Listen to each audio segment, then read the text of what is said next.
कल एक कौवी से मिल रहा था।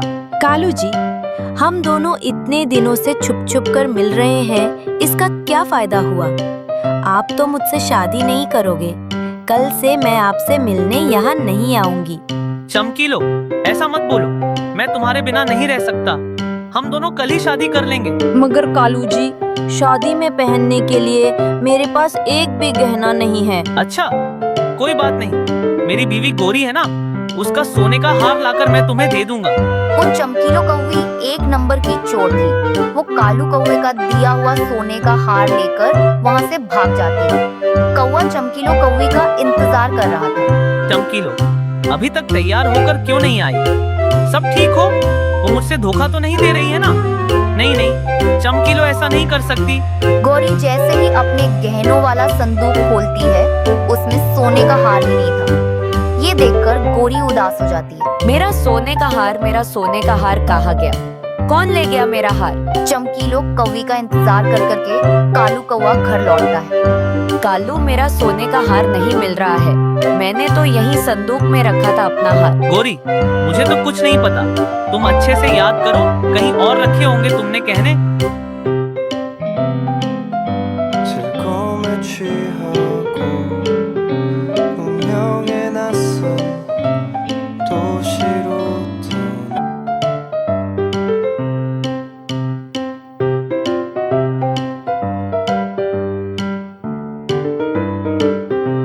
कालू, मैंने अपना हार इसी में ही रखा था। मुझे अच्छे से याद है। तुम सीधे बता दो, मेरा सोने का हार उठाकर तुमने किसी को दे दिया है? गोरी, मुझ पर शक मत करो। मैंने तो तुम्हारा सोने का हार देखा तक नहीं। दूसरे दिन कालू कौवा चमकीलो को ढूंढते हुए उस जंगल में जाता है जहाँ चमकीलो कौवी रहती थी। सुनिए बुलबुल बहन, यहाँ एक चमकीलो नाम की कौवी रहती थी। वो अब कहाँ है? वो कौवी तो एक नंबर की चोर है। उसके साथ साथ उसका पति भी मिला हुआ है। क्या उस कौवी का पति भी है? हाँ, वो कौवी का पति भी है और तुमसे जवान है। चमकीलो, तुमने मुझे धोखा दिया। ऐसा क्यों किया? ऊपर से मेरे पत्नी का सोने का हार लेकर तुम्हारे पति के साथ भाग गई। गोरी आज उसके पति के पीछे पीछे आई थी। वो चुपचाप सब सुन रही थी। कालू, मुझे सब पता चल गया है। चमकीलो ने तुमसे धोखा नहीं किया, बल्कि तुमने मुझसे किया है। इस उम्र में तुमने मेरा विश्वास तोड़ा है।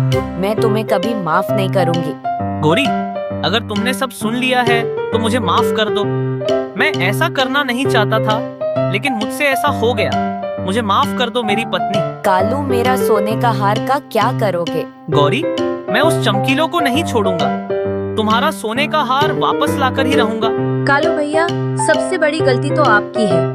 आपकी पत्नी की होते हुए दूसरी कौवी से इश्क लड़ाते फिर रहे हो। चिड़िया बहन, मुझे माफ कर दो।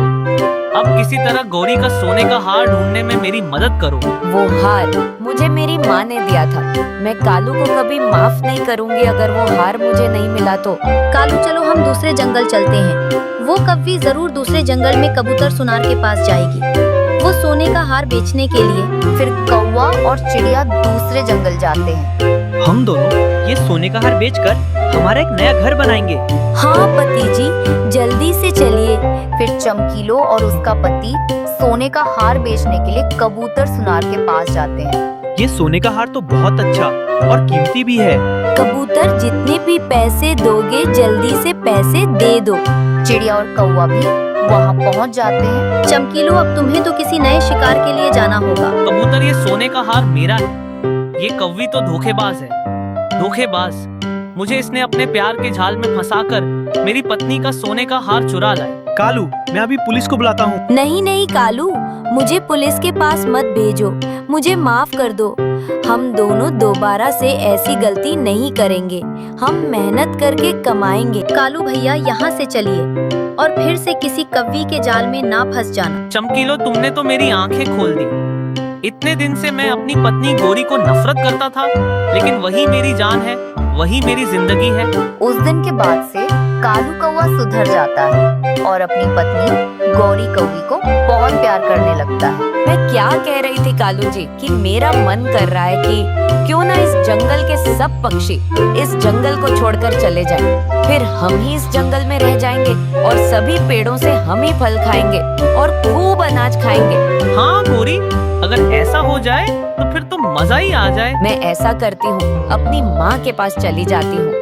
मेरी माँ का दिमाग बहुत तेज है, वो हमें जरूर कोई ना कोई उपाय बता ही देंगी। हाँ गौरी, तुम ठीक कह रही हो। तुम्हारी माँ जरूर कोई उपाय बता देंगी। फिर तो तुम जरूर उनके पास जाओ।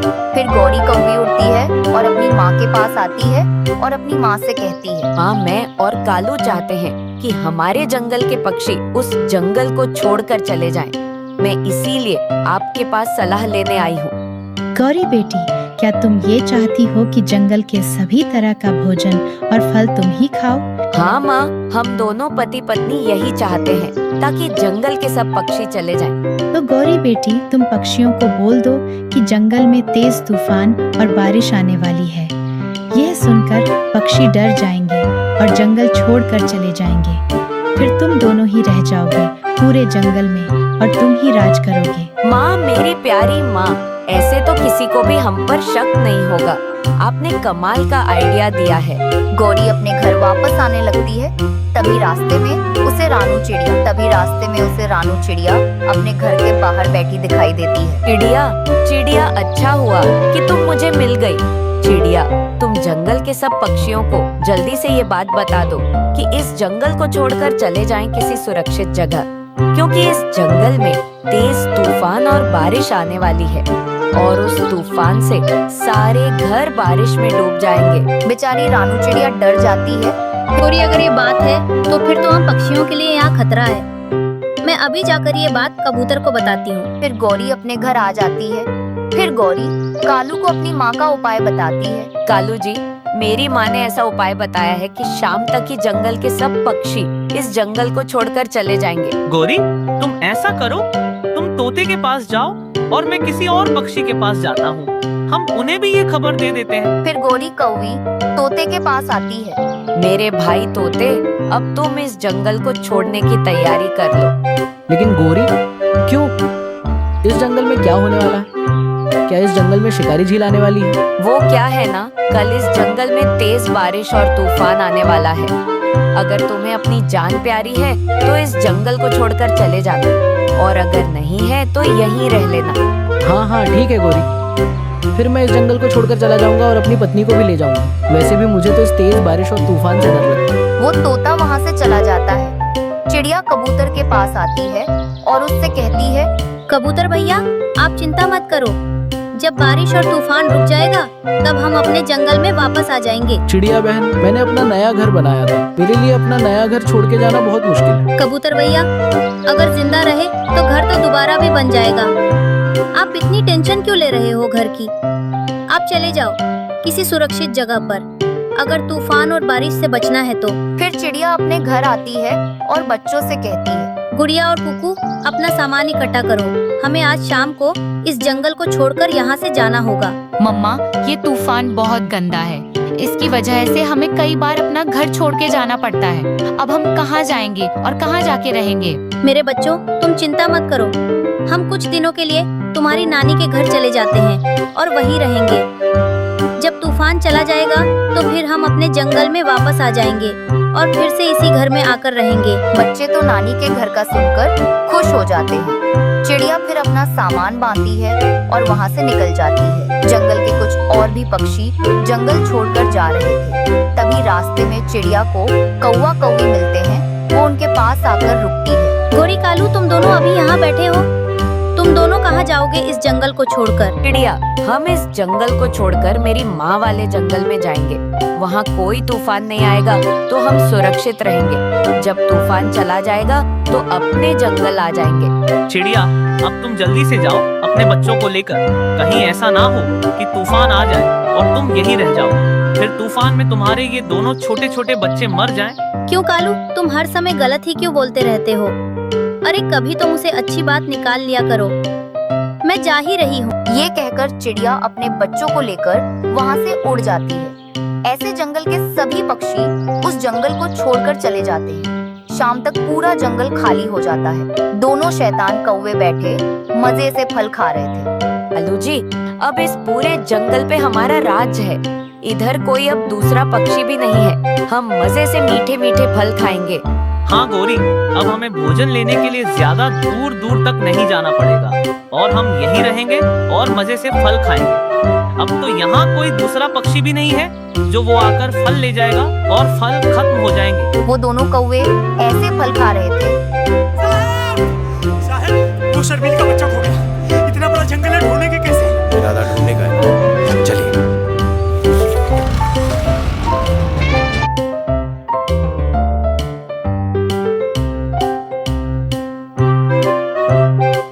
ऐसे ही वो रोज जंगल में फल खा रहे थे। 1 महीने के बाद जंगल में तेज बारिश शुरू हो जाती है और तेज तूफान आ जाता है। कौवे अपने घर में बैठे थे। कालू जी, हमारे जंगल में तो सच में तूफान आ गया है। अब हम क्या करेंगे? हमारा घर भी इतना मजबूत नहीं है। गौरी गौरी, जल्दी बाहर चलो वरना हम मर जाएंगे। तभी तेज हवा की वजह से उनका घर नीचे गिर जाता है और टूट जाता है। बचाओ, कोई हमें बचाओ। हम दोनों घर के नीचे दबे हुए हैं। जंगल में कोई नहीं था जो उनकी मदद कर सकता था। ऐसे वो तड़प तड़प कर घर के नीचे दब कर मर जाते और इस तरह उन्हें उनकी गलती की सजा मिल जाती है। जग्गू, मैं अकेला रह रहकर थक गया हूँ। तुम मुझसे दोस्ती कर लो तो मैं तुम्हें मीठे मीठे फल खाने को दूंगा। ये तुम क्या कह रहे हो? तुम मुझे फल दोगे? तुम तो कमजोर हो। मैं तो किसी मोटे ताजे और तंदुरुस्त पेड़ से दोस्ती करूंगा जो मुझे फल खाने को दे। तुम्हारे पास तो कुछ भी नहीं है। तुम तो बहुत कमजोर हो। ये कहकर जग्गू वहाँ से चला जाता है। तब दूसरी तरफ रानू अपनी बेटी से कहती है, गुड़िया बेटी, अगर समय से दाना मिल जाए तो ठीक है, लेकिन अगर शाम से पहले दाना ना मिले तो अंधेरा होने से पहले ही घर लौटकर आ जाना। मम्मा, मैं बहुत भूखी हूँ। कल भी मुझे दाना नहीं मिला था, इसलिए तो आज मैं दाना लेकर ही घर लौटूंगी। गुड़िया वहाँ से चली जाती है। वो उड़ते हुए जाती है, लेकिन उसे कहीं भी भोजन नहीं मिलता।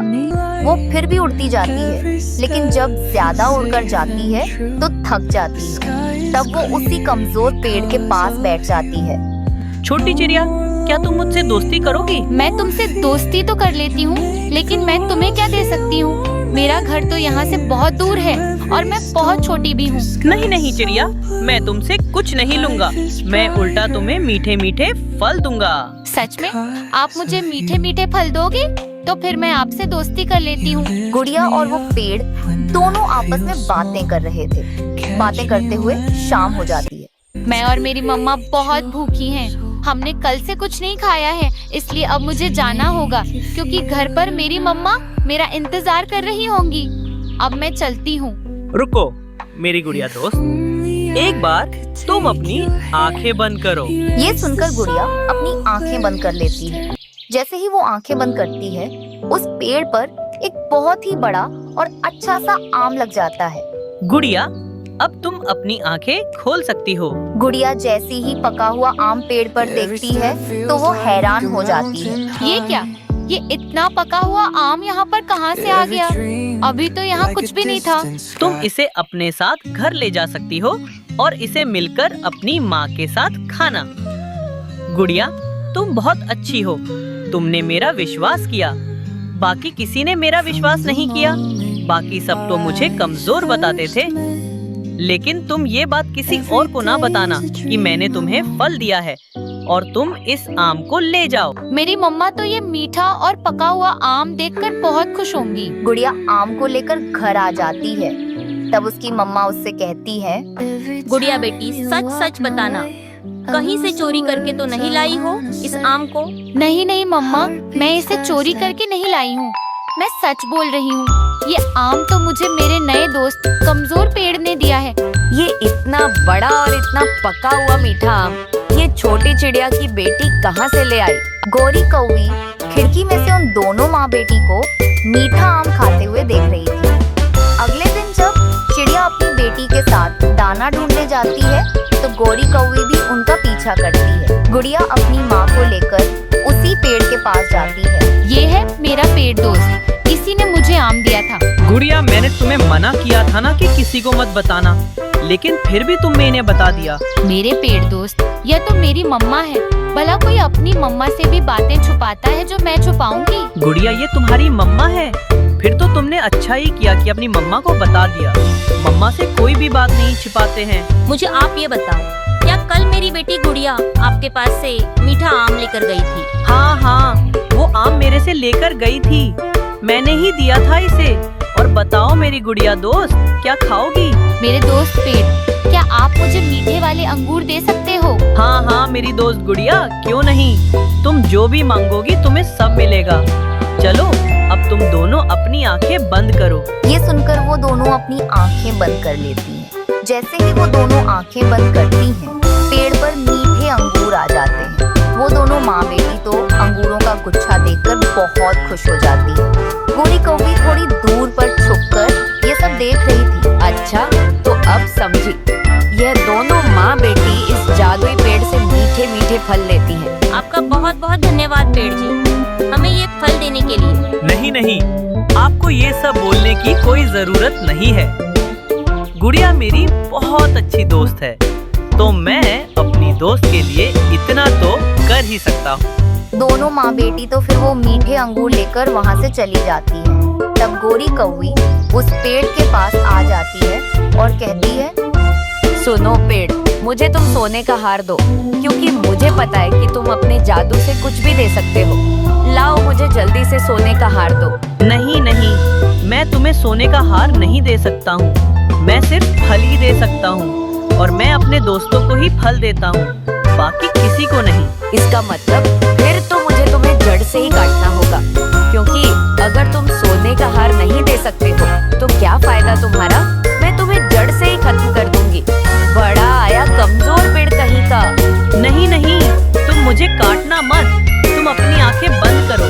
गोरी कौवी अपनी आंखें बंद कर लेती है। तब थोड़ी देर बाद पेड़ गोरी से कहता है, चलो कवि, तुम अब अपनी आंखें खोल लो। गोरी कौवी जैसे आंखें खोलती है तो वह अपने सामने सांप को देखकर डर जाती है और चिल्लाने लगती है, बचाओ, कोई मुझे बचाओ, नहीं तो ये सांप मुझे मार देगा। कोई तो मुझे बचाओ।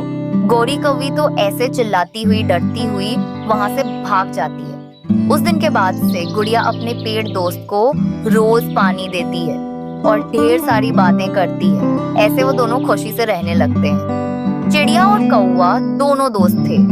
एक बार की बात है, दोनों दोस्त भोजन की खोज में निकले हुए थे कि वो रास्ता भूलकर दूसरे जंगल पहुंच जाते हैं। अब उन दोनों को बिल्कुल भी समझ में नहीं आ रहा था कि वो कहाँ जाए। कवे भैया, ये जंगल मैंने पहले कभी नहीं देखा। मुझे लग रहा है कि हम रास्ता भूल चुके हैं। रात भी होने वाली है। अब ऐसे अजनबी जंगल में हम रात कैसे गुजारेंगे? हमें किसी पक्षी के घर आसरा लेना होगा, वरना कोई खतरनाक जीव हमें खा जाएगा। यहाँ बैठकर समय जाया करने से अच्छा है हम आगे बढ़े। हाँ कव्वे भैया, चलो यहाँ से चलते हैं। वो दोनों फिर से उड़ते हैं। दुबे जी, सब गलत। मीटिंग बुलाइए फास्ट फास्ट। आप काम थोड़ा fast. Blood aid, first aid नहीं, फास्ट एड। Fast aid? इसका फॉर्मेट आयोडीन कटने चिल्ले।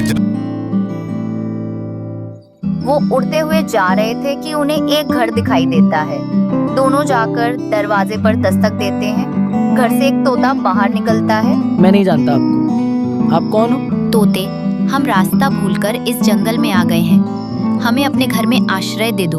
सुबह होते ही हम दोनों यहाँ से चले जाएंगे। आपकी बात तो ठीक है, मगर मेरा घर कमजोर है, इतना मजबूत नहीं कि मैं आप दोनों को रख सकूं। हाँ, मैं दोनों में से किसी एक को रख सकता हूँ। धन्यवाद तोते, हम ऐसा नहीं कर सकते। हम एक दूसरे को नहीं छोड़ सकते, हम दोस्त हैं। मगर कौवा चुप था, वो बैठा हुआ था। कव्वे भैया चलो, चलो कव्वे भैया, कहीं और जाते हैं। हमें देर हो रही है, अंधेरा बढ़ रहा है। दोनों में से एक तो फिर मैं यहाँ रह सकता हूँ। चिड़िया, तुम जाओ और अपने लिए कोई और आश्रय ढूंढ लो। कव्वे भैया, हम दोस्त हैं और ऐसे बीच रास्ते में कैसे मुझे अकेले छोड़ सकते हो? मुझे अकेली को डर लगेगा। जब जान की पड़ी हो तो अपनी जान बचाते हैं, ना कि दोस्ती को देखते हैं। अगर आप मुझे छोड़कर जाओगे तो हमारी दोस्ती खत्म। नहीं चाहिए मुझे भी ऐसी दोस्ती। मैं भी आज से तुमसे दोस्ती तोड़ रहा हूँ। कौवा ऐसे कहते हुए तोते के घर में चला जाता है और चिड़िया बैठी कौवे को देखती रह जाती है। थोड़ी देर बाद चिड़िया भी उड़ती है और आगे बढ़ती है। तोते का घर अंदर से हर जगह से टूटा हुआ था। वो कभी भी टूटकर नीचे गिर सकता था। वो सामने वाले घोंसले में तुम लेट सकते हो। हाँ, मगर ज्यादा करवट ना बदलना। मेरा घर कमजोर है, मैंने पहले ही बता दिया था तुम्हें। तो तुम चिंता ना करो, मैं जब सोता हूँ तो समझो पत्थर का बन जाता हूँ। एक भी करवट नहीं लूंगा। चिड़िया बेचारी को बहुत डर लग रहा था। पहले वो दो थे, इसलिए उन्हें एक दूसरे का सहारा था, मगर अब चिड़िया अकेली रह गई थी। थोड़ी दूर एक सूखा हुआ पेड़ था जिसकी खोकर में एक कबूतर छुपा बैठा था। वो कबूतर चिड़िया को आवाज देता है। चिड़िया, चिड़िया इधर नीचे देखो, नीचे मौसम खराब है और रात भी है। तुम यहाँ आ जाओ, इस पेड़ की खोखर में तुम खुद को छुपा सकती हो। चिड़िया इधर उधर देखती है और फिर कबूतर को देखकर पेड़ की खोखर में चली जाती है। आपका बहुत बहुत धन्यवाद कबूतर भैया, मुझे आश्रय देने के लिए। मैं और कालू कौवा रास्ता भूलकर इस तरफ आ गए थे। रात हो गई तो बहुत परेशानी हुई। थोड़ी देर बाद बारिश शुरू हो जाती है। बारिश बहुत तेज थी। पहले तो तोते का घर मजबूत था, मगर फिर तेज हवा से तोते का घर हिलने लगता है। मुझे नहीं बचेगा, मेरा घर नहीं बचेगा। यहाँ से थोड़ी दूर मेरी बहन रहती है। तोते ने अभी इतना कहा ही था कि उसका घर टूट जाता है और धड़ाम से जमीन पर गिरता है। कौवा तोते के मुंह की तरफ देख रहा था। अब क्या होगा? ऐसी बारिश में हम कहाँ जाएंगे? वही हुआ जिसका डर था। यहाँ से थोड़ी दूर मेरी बहन रहती है। मैं तो वहाँ जा रहा हूँ और अब तुम सोचो कि तुम्हें कहाँ जाना है। तोते कृपा करके मुझे भी अपनी बहन के घर ले चलो। मैं इस जंगल में अनजान हूँ, मैं कहाँ जाऊँगा? नहीं नहीं कौवे, तुम्हारे वजन की वजह से मेरा घर टूट गया है। मैं तुम्हें अपनी बहन के घर नहीं ले जाऊंगा। तुम अपना देख लो, मैं तो जा रहा हूँ। ऐसे कहते हुए तोता वहाँ से चला जाता है। मैंने चिड़िया से भी दोस्ती तोड़ दी है। मैं अकेला रह गया। अगर चिड़िया मेरे साथ होती तो कोई ना कोई उपाय जरूर निकाल लेती। मैंने बहुत बुरा किया। मैंने अपनी दोस्त को छोड़कर बहुत बुरा किया। कौवा रोने लगता है और रोते हुए वहाँ से उड़ता है। लो, ये फल मैं बारिश से पहले सागर वाले जंगल से लाया था।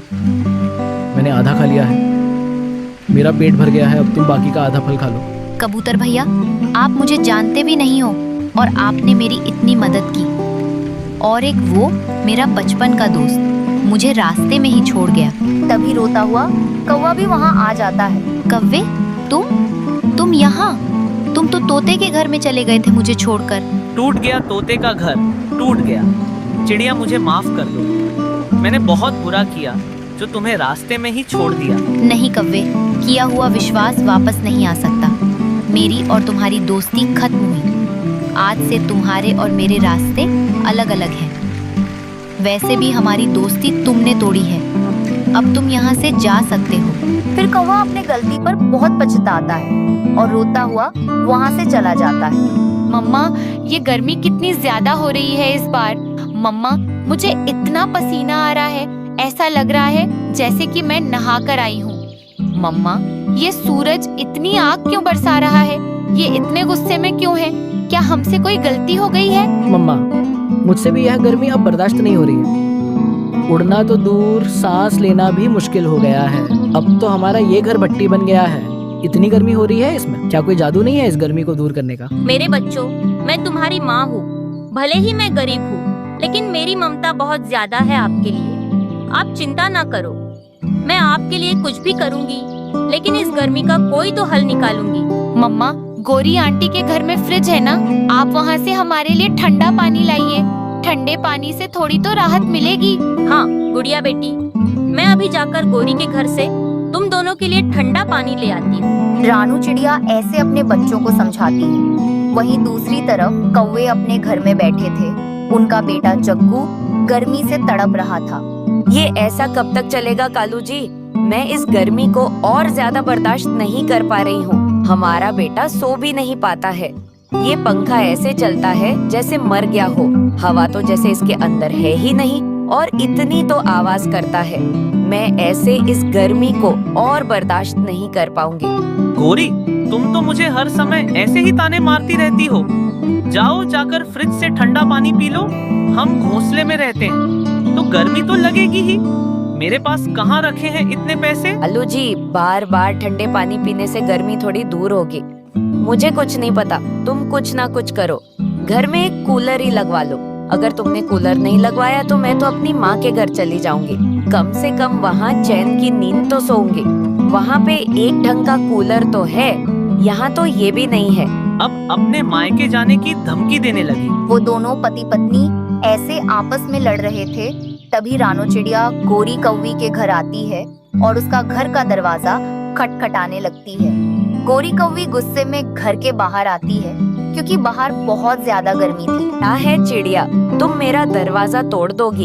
इतनी गर्मी में तुम मेरे घर क्यों आई हो? गोरी, मेरे बच्चे गर्मी से तड़प रहे हैं। तुम्हारे घर में फ्रिज है ना? मेरा बोतल ले जाकर तुम्हारे फ्रिज में रखना और मुझे ठंडा करके देना। क्या मेरा घर कोई धर्मशाला समझ के रखा है सबने? जो भी आ रहा है ठंडा पानी ही पूछ रहा है। मैं खुद यहाँ गर्मी से परेशान हूँ। मैं तुम सबको ठंडा पानी पिलाकर क्यों खुश करूँ? गोरी, तुम ऐसे क्यों बोल रही हो? मैंने तो बस अपना पानी ठंडा करने के लिए बोला है। नहीं नहीं, मेरे फ्रिज से किसी को भी ठंडा पानी नहीं दूंगी। निकल जाओ यहाँ से तुम भी। फिर रानू चिड़िया उदास होकर बोतल लेकर वहाँ से चली जाती है। वो सीधा नदी के पास जाती है। वहाँ पर उसे बहुत ज्यादा आराम लग रहा था। अरे वाह, यहाँ तो कितना आराम लग रहा है। यहाँ तो गर्मी भी नहीं लग रही है। गर्मी की वजह से उसे रातों को नींद नहीं लग रही थी, इसलिए वो बोतल को घास में रखकर थोड़ी देर के लिए वहीं सो जाती है। कुछ देर बाद रानू सोकर उठ जाती है और लाए हुए पानी को पीने लगती है। अरे वाह, ये पानी तो बहुत ज्यादा ठंडा है। लगता है ये सब ठंडी घास का कमाल है। इस ठंडी घास के वजह से ही मेरा पानी भी ठंडा हो गया। वो बहुत ज्यादा खुश हो जाती है। फिर जल्दी से अपने घर जाती है। बच्चों, मुझे माफ करना, आने में थोड़ी सी देरी हो गई। तसं माझं रिलेशनशिप खूप जास्त चांगलं चाललं होतं, पण ते म्हणतात ना की नजर इज रिअल, तसंच झालं. आमचं ब्रेकअप झालं. मग मी खूप जास्त डिप्रेस झाले आणि मग हे सगळंच माझ्या सिस्टरला कुठेतरी रिअलाइज झालं आणि मग तिने मला सजेस्ट केलं की तू एकदा ॲस्ट्रोलॉजरशी बोलून घे. आणि मग मी ॲस्ट्रोडॉक ॲप डाउनलोड केलं आणि देन मी सीमा ॲस्ट्रोलॉजरशी बोलायला चालू केलं. त्यांनी ते डेट ऑफ बर्थ घेऊन लगेच सांगितलं समोरून. लेकिन मैंने आप दोनों के लिए ठंडे पानी का इंतजाम कर लिया है और अपने बच्चों को बारी बारी से ठंडा पानी पिलाने लगती है। बेचारे दोनों बच्चे गर्मी से बहुत परेशान थे, इसलिए वो बहुत ही खुशी से ठंडा पानी पी रहे थे। फिर रानू चिड़िया तोते के घर जाती है। तोता जंगल में सबसे अमीर पक्षी था। उसके घर में एसी भी लगी थी। सुना है तोते भैया, आपके घर में एसी लगी है। अगर आपके घर पर कोई टूटा फूटा खराब पुराना कूलर हो जो आपके किसी काम का ना हो, क्या आप उस कूलर को मुझे दे सकते हो? वो क्या है ना, मुझे अपने बच्चों के लिए वो कूलर चाहिए।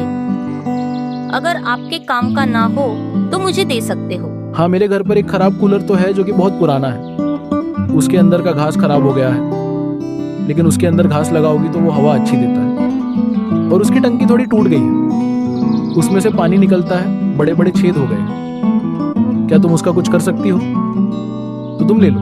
तोते भैया, वो टूटा कूलर ही मेरी जिंदगी बन जाएगा। मैं इसे अपना जुगाड़ लगाकर ठीक कर दूंगी। आपका बहुत बहुत धन्यवाद। फिर तोता उसे कूलर देता है। रानू चिड़िया खुशी खुशी उस कूलर को लेकर आ जाती है। वो हरी घास इकट्ठी करती है और मिट्टी। फिर वो उस टूटी हुई जगह पर हरी घास को लगाती है और मिट्टी का लेप भी लगाती है। ऐसे सुबह से शाम तक मेहनत करने के बाद वो उस टूटे फूटे कूलर को एक हरी घास के कूलर में बदल देती है। ये घास अब मैंने अच्छे से पूरे कूलर पे लगा दी है और मिट्टी का लेप भी लगा दिया है।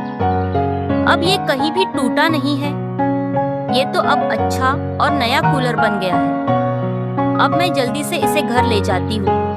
मेरे बच्चे खुश हो जाएंगे जब वो कूलर की हवा लेंगे। रानू चिड़िया अपने कूलर को अपने घर में लगा लेती है और जब वो उसे चालू करती है तो वो तो एकदम ठंडी हवा देता है। उसके बच्चे और वो ठंडी हवा से बहुत खुश थे। अब उन्हें गर्मी नहीं लगती है। उनकी खुशी का तो कोई ठिकाना ही नहीं था। अपने बच्चों को इस तरह खुश देखकर रानू भी बहुत खुश थी। मम्मा, ये कूलर तो बहुत ठंडी हवा दे रहा है। मुझे तो बहुत अच्छा लग रहा है इस कूलर की हवा में। ऐसा लग रहा है जैसे कि बादलों में से ठंडी ठंडी हवा आ रही हो। हाँ मम्मा, आज तो मुझे भी बहुत अच्छा लग रहा है इस कूलर की हवा में। ऐसा लग रहा है आज तो मुझे जैसे कि हम अपने घोंसले में नहीं किसी महाराजा के महल में बैठे हैं। सच में आप बहुत अच्छी हो। फिर ऐसे वो आराम से ठंडी ठंडी कूलर की हवा लेते हैं और गर्मी के मौसम में खुशी खुशी रहते। अरे ये क्या, हमने सोचा था नए जंगल में जाएंगे तो भोजन की परेशानी नहीं होगी, लेकिन यहाँ तो ना फल है और ना ही सब्जियाँ। मुझे तो लगता है हम सबको फिर से भोजन लेने के लिए दूसरे जंगल जाना पड़ेगा। ये तो हमारे साथ बहुत बुरा हुआ। हम सब हर दिन इतने दूर भोजन लेने के लिए कैसे जाएंगे? दोस्तों, हम सब इतने मुश्किल से इस जंगल में आए हैं। हम सब भोजन के बारे में बाद में सोचेंगे। पहले सब अपने अपने लिए घर बना लेते हैं। बारिश कभी भी शुरू हो सकती है। शाम हो जाती है। शाम होते ही सब पक्षी अपने अपने लिए मजबूत घर बना लेते हैं।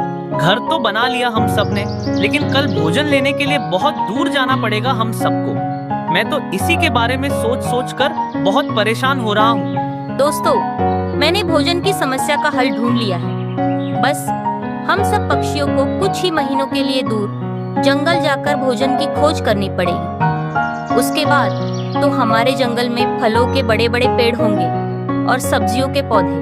अच्छा, मगर तुमने ऐसा कौन सा हल ढूंढ लिया है? बताओ तो। दोस्तों, हम सब थोड़े थोड़े पैसे जमा करेंगे, फिर दूसरे जंगल जाकर सब्जियां और फलों के बीज ले आएंगे। वैसे बारिशें कभी भी शुरू हो सकती है। फिर कुछ ही समय बाद पेड़ और फसलों की जड़ें बड़ी हो जाएंगी और फिर हमें हमारे जंगल में ही आराम से भोजन मिलेगा। अरे वाह रानू, ये उपाय तो बहुत अच्छा है। क्यों पक्षियों, क्या कहते हो? हाँ, मैं ये करने के लिए तैयार हूँ। सारे पक्षी चिड़िया की बात से सहमत होते हैं। अगले दिन सब पक्षी चिड़िया के घर आते हैं और अपने अपने पैसे चिड़िया के पास जमा कर देते हैं। चलो, सबके पैसे आ गए हैं। मैं और कबूतर दूसरे जंगल से बीज खरीद कर ले आएंगे। फिर कबूतर और चिड़िया पहाड़ों के रास्ते दूसरे जंगल बीज खरीदने के लिए चले जाते हैं। चलो दोस्तों, बीज ले आई हूँ। हम सबको अब बहुत मेहनत करनी पड़ेगी। चलो, सब काम पे लग जाओ। फिर सब पक्षी बहुत ही मेहनत से सब बीजों को जमीन में बोने लगते हैं। गोरी, ये मैं कहाँ फंस गया? मुझसे इतनी मेहनत नहीं होती। मुझे बहुत नींद आ रही है। हाँ कालू जी, इन बीजों को बोते बोते मेरी कमर में बहुत दर्द हो रहा है। ओए कौवो, बातें करके समय बर्बाद ना करो। हम सबको और भी ज्यादा काम करने हैं। फिर सब पक्षी बहुत ही मेहनत से सारे बीजों को जमीन में बो देते हैं। अगले दिन जोरों की बारिश शुरू होती है। सब पक्षी बहुत खुश थे क्योंकि बारिश के पानी की वजह से उनके पौधे निकल आए थे। ऐसे ही कुछ महीने बीत जाते हैं। पक्षियों की मेहनत रंग लाई थी। बहुत ही बड़े बड़े फलों के पेड़ और सब्जियों के पौधे लग गए थे। अरे वाह, इन पेड़ों के सारे फल बहुत मीठे हैं। ये अमरूद कुछ ज्यादा ही मीठा है। ये सब चिड़िया की वजह से ही हुआ है, वरना हम सबको आज भी भोजन के लिए दूर जाना पड़ता था। इतने अच्छे फल और सब्जियों को देखकर कालू कौवे के मन में लालच आने लगी थी। गोरी, पैसे तो हमने भी दिए थे। अब उन सारे पेड़ों और फसलों पर हमारा भी पूरा हक है।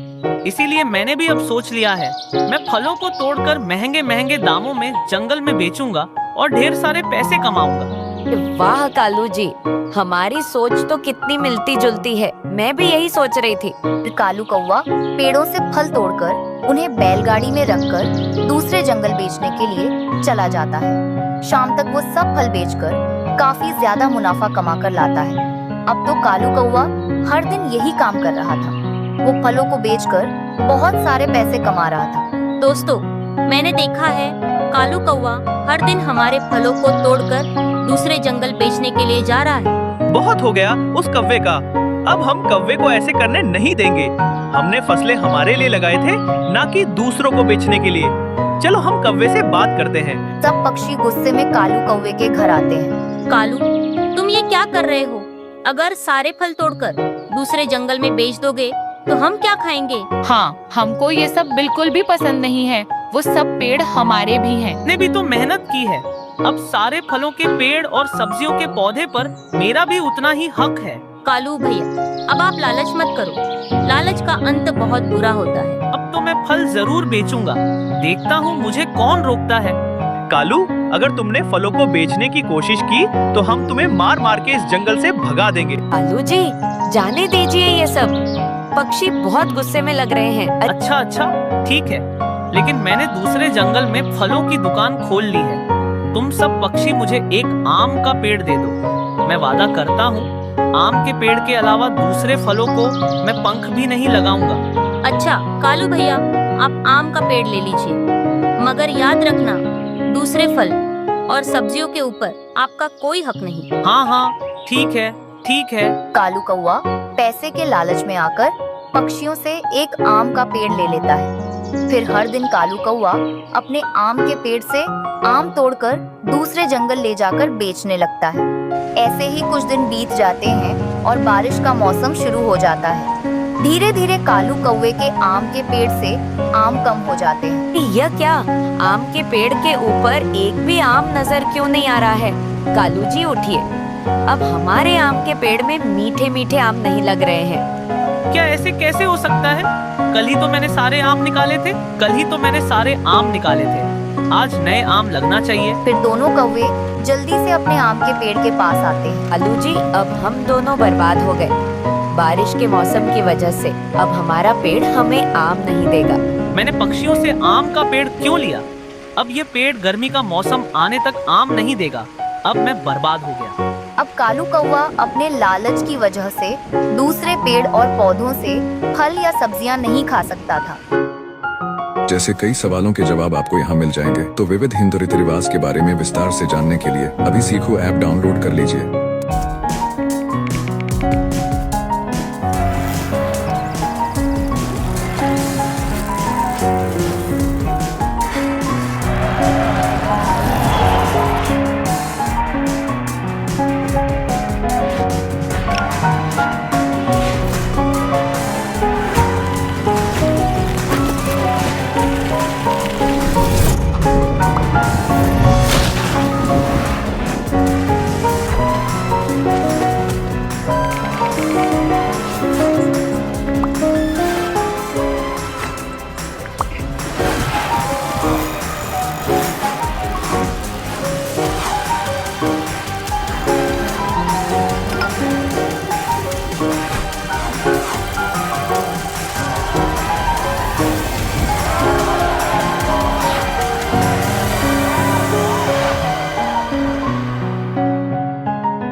जग्गू, मैं अकेला रह रहकर थक गया हूँ। तुम मुझसे दोस्ती कर लो तो मैं तुम्हें मीठे मीठे फल खाने को दूंगा। ये तुम क्या कह रहे हो? तुम मुझे फल दोगे? तुम तो कमजोर हो। मैं तो किसी मोटे ताजे और तंदुरुस्त पेड़ से दोस्ती करूंगा जो मुझे फल खाने को दे।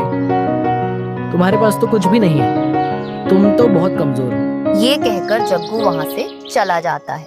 तब दूसरी तरफ रानू अपनी बेटी से कहती है, गुड़िया बेटी, अगर समय से दाना मिल जाए तो ठीक है, लेकिन अगर शाम से पहले दाना ना मिले तो अंधेरा होने से पहले ही घर लौटकर आ जाना। मम्मा, मैं बहुत भूखी हूँ। कल भी मुझे दाना नहीं मिला था, इसलिए तो आज मैं दाना लेकर ही घर लौटूंगी। गुड़िया वहाँ से चली जाती है। वो उड़ते हुए जाती है, लेकिन उसे कहीं भी भोजन नहीं मिलता। वो फिर भी उड़ती जाती है, लेकिन जब ज्यादा उड़कर जाती है तो थक जाती है। तब वो उसी कमजोर पेड़ के पास बैठ जाती है। छोटी चिड़िया, क्या तुम मुझसे दोस्ती करोगी? मैं तुमसे दोस्ती तो कर लेती हूँ, लेकिन मैं तुम्हें क्या दे सकती हूँ? मेरा घर तो यहाँ से बहुत दूर है और मैं बहुत छोटी भी हूँ। नहीं नहीं चिड़िया, मैं तुमसे कुछ नहीं लूंगा। मैं उल्टा तुम्हें मीठे मीठे फल दूंगा। सच में? आप मुझे मीठे मीठे फल दोगे? तो फिर मैं आपसे दोस्ती कर लेती हूँ। गुड़िया और वो पेड़ दोनों आपस में बातें कर रहे थे। बातें करते हुए शाम हो जाती है। मैं और मेरी मम्मा बहुत भूखी हैं। हमने कल से कुछ नहीं खाया है, इसलिए अब मुझे जाना होगा, क्योंकि घर पर मेरी मम्मा मेरा इंतजार कर रही होंगी। अब मैं चलती हूँ। रुको मेरी गुड़िया दोस्त, एक बार तुम अपनी आंखें बंद करो। ये सुनकर गुड़िया अपनी आंखें बंद कर लेती है। जैसे ही वो आंखें बंद करती है, उस पेड़ पर एक बहुत ही बड़ा और अच्छा सा आम लग जाता है। गुड़िया, अब तुम अपनी आंखें खोल सकती हो। गुड़िया जैसी ही पका हुआ आम पेड़ पर देखती है तो वो हैरान हो जाती है। ये क्या? ये इतना पका हुआ आम यहाँ पर कहाँ से आ गया? अभी तो यहाँ कुछ भी नहीं था। तुम इसे अपने साथ घर ले जा सकती हो और इसे मिलकर अपनी माँ के साथ खाना। गुड़िया, तुम बहुत अच्छी हो। तुमने मेरा विश्वास किया। बाकी किसी ने मेरा विश्वास नहीं किया। बाकी सब तो मुझे कमजोर बताते थे। लेकिन तुम ये बात किसी और को ना बताना कि मैंने तुम्हें फल दिया है और तुम इस आम को ले जाओ।